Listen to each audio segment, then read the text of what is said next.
In honor of Black History Month, at 7 News, we've been working on special stories that show the contributions, accomplishments, and legacy of African Americans in South Carolina.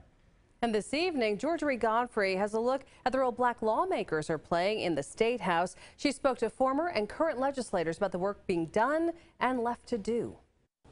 After Reconstruction, the South Carolina legislature consisted of 63 members, 50 of whom were African American. And even though we don't see that same representation in the current General Assembly, the African American representatives and senators serving are leaving their mark on the state. 44 African Americans currently serve in the South Carolina General Assembly. And while it's a small proportion of the 170 total members, these men and women with different backgrounds, inspirations, and lessons are making big strides under the dome. My dad founded a nonprofit organization in rural South Carolina area, Hampton, South Carolina. Representative J.A. Moore is a state representative for Charleston County, but the young chef had his taste of politics early in Hampton County. You know, first campaign I can remember working on, I was probably 9 or something like that, and Joe Riley ran for governor. And I was passing out bumper stickers with my dad on behalf of Mayor Riley. I went to school to cook, right? I'm not a lawyer, but I care about people. Like Representative Moore, Bakari Sellers also drew his inspiration to lead from his father. I'm a child of the Civil Rights Movement. My mother and father were both active in the movement. My father was National Field Director for SNCC, involved in the Orangeburg Massacre on February 8, 1968. Sellers became the youngest man elected to the South Carolina General Assembly at just 22 years old. Other lawmakers used previous experiences to hone in on the passion to lead, like Senator John Scott, one of the most senior African-American members of the General Assembly. The Richland County lawmaker recalls his time as a Boy Scout leader. I was probably about 10 years old, and it was unheard of, especially in the South, for young African-American children to be involved in the Boy Scouts. Senator Scott held a seat in the State House in the early 90s, when the dynamics started to shift and more African Americans found themselves sworn in as elected public officials. You got to remember there's a change in time between those of the 60s and those of us who would be the 80s and 90s. And so I kind of saw myself as a change agent. I came onto the House in 1991. I was the first African American to even chair the freshman class. Representative Moore is new to the State House, elected more than 2 decades after Senator Scott. Moore is part of a wave of new and diverse lawmakers in the State House.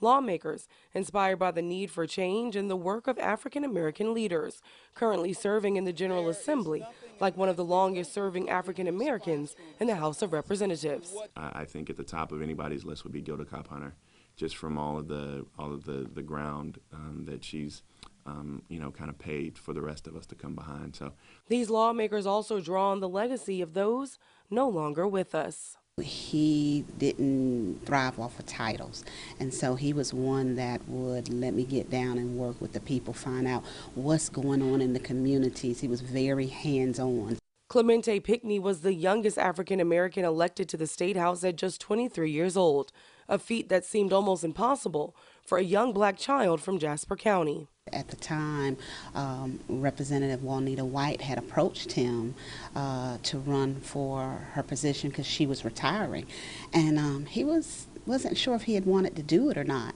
Pickney served in the South Carolina General Assembly from 1997 until his death in 2015. The senator was one of 9 African Americans murdered in a racially motivated attack at the historic Mother Emanuel AME Church in Charleston. And a lot of times you don't see politicians, legislatures that are very hands-on like that. They're not going to go into the jails. They're not going to go into the poor communities.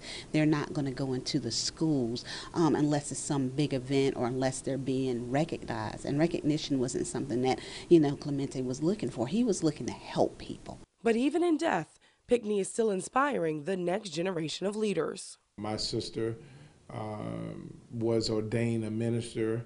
The reason why he was even in Charleston that night was because of that ceremony, and my sister asked him to stay for Bible study because she was teaching the Bible study that night. So Clemente remains to be singly one of the most important people of my life.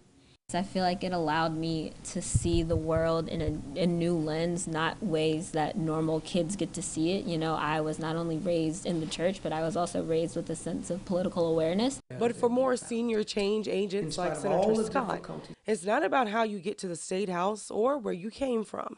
It's about leading the state forward and being a representation for Black and brown girls and boys in South Carolina. South Carolina has a rich history, very rich history. A lot of it has not been told. A lot of it is not so great, but it's up to us now to make it better. Well, I firmly believe that you can't tell a young black child that he can be a doctor if he's never seen one. You can't tell a black child that he can be a black lawyer if he's never seen one. You can and you must. We need you up here. In Columbia, George Godfrey, 7 News. Now, you can find this story on our website. You'll also find some newspaper clippings from that Reconstruction era, as well as a picture of some of the lawmakers highlighted in this story. And you can also join 7 News anchor Kimberly Brown